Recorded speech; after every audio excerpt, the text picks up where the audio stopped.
Odisha business today आज मुख्य खबर 24 रु घरोई बस बंद चेतावनी 10 आकांक्षी जिले में नारी अदालत आरंभ आसंता शिक्षा वर्षर नुआ ढांचार पाठपढ़ा पंचम जाए मातृभाषा शिक्षादान ऐतिह्य सुरक्षा पर्यटन प्रोत्साहन को सरकार गुरुत्व खूब शीघ्र महंगा हेब स्मार्टफोन टीवी लैपटॉप डिसेम्बर आमदानी 8.8% वृद्धि एवं शेष में भारत विश्व अभिवृद्धि इंजिन आईएमएफ आकलन एवं विस्तृत संवाद मुख्यमंत्री बस ब्लॉक रु जिला हेडक्वार्टर को आसवा नहीं विवाद तेणु मुख्यमंत्री बस सेवा बंद करने को घरोई बस मालिक संघर दाबी आसंता 23 सुधा दाबीर समाधान करने चेतावनी नहेले 24 रु कटक रे समस्त घरोई बस बंद रहिबो मुख्यमंत्री न शुणिले 24 पर सारा राज्य में बस सेवा बंद हो बोली घरोई बस मालिक संघर चेतावनी महिला और शिशु विकास दिगरे सरकार बड़ पदक्षेप 10टी आकांक्षी जिले में आरंभ होला नारी अदालत महिला को त्वरित न्याय प्रदान करने सह सचेतनता कराइबा नारी अदालतर लक्ष्य अंगनवाड़ी केन्द्र गुड़िक कार्यक्रम अनुष्ठित हो गाँव में मेडिएशन सेंटर सृष्टि होगा सह न्यायालय चलिबो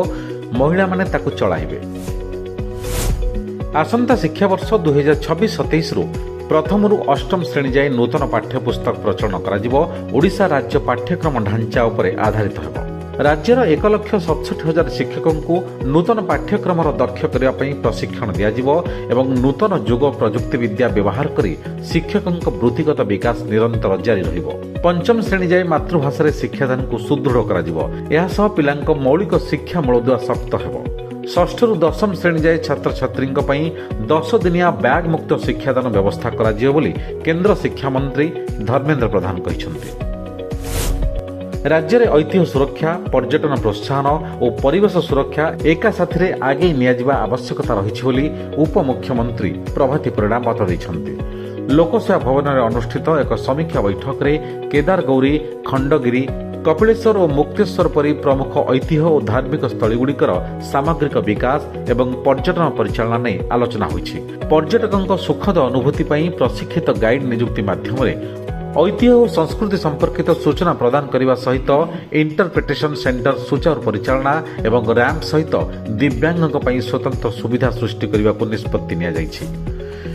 चिप व्यवहार होता सामग्री गुड़िकर मूल्य खूब शीघ्र बढ़ाक जाउछि विशेषकर स्मार्टफोन स्मार्ट टीवी और लैपटॉप दाम रे दर वृद्धि परिमाण 4 रु 8% मध्य रहिबा विश्वव्यापी आर्टिफिशियल इंटेलिजेंस और हाई परफॉर्मेंस कंप्यूटिंग डिवाइस रो चाहिदा बढ़िबा परे समग्र विश्व रे चिप अभाव देखा दैछि सेथिपई आगामी किछि मास भितरे पर्सनल कंप्यूटर दाम रे 4 रु 6% स्मार्टफोन दाम 3 रु 5% बढ़ियो बोली आशंका करा जाउछि 2025 डिसेम्बर मासरे वाणिज्यिक नियंट पूर्व मास तुलन में सामान्य वृद्धि पाई केंद्र सरकार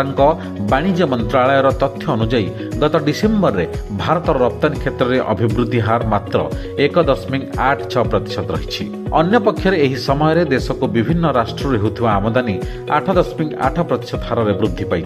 अमेरिकीय शुल्क प्रभाव एही समय भारत अमेरिका को रप्तानी 1.83% ह्रास पाई भारतर अभिवृद्धि बेस दृढ़ रही और यह विश्व अर्थनीति को आगक बढ़िबार बाट देखाउछि भारत विश्व अर्थनैतिक अभिवृद्धि इंजिन पलटिछि बोली अंतर्जातीय मुद्रा पांठिर प्रवक्ता जूली जोकल कहिसंती भारत में उपयोगिता उन्नत स्तर 2025-26 रे यार अभिवृद्धि 6.6% रहिबो बोली आईएमएफ आकलन करिथिला It's all of your business. Business breaking.